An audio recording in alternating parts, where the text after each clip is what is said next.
i dërgumi i Allahut, mik i Zotit Xhelel Xhelaluhu. Mori njërin prej bashkëshortëve tij Haxhiren Allahu e mëshiroft.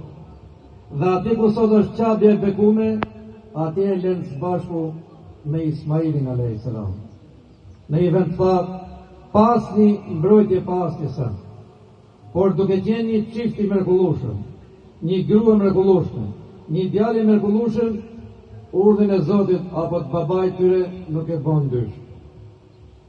Haxhiri Allahu më mëshiroft i thotë: Ja Ibrahim, ku do na lënë këtu? Thotë kështu kam urdhën prej Zotit Xhelel Xhelaluhu. Dhe ashtu u bë.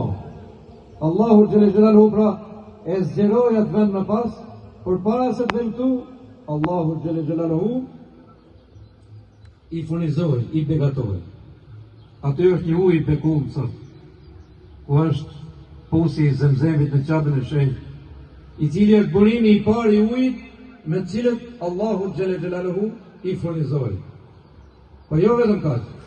Po Ibrahimi alayhis salam i fali Zotit për këtë fëmijë që ishte Ismaili alayhis salam. Dhe o Ibrahimi, këtë fëmijë duhet me sakrifiku për hir të Zotit tënd. Keni ngjohur si thoni njëri tjetrit të herët, të bofsha kurban.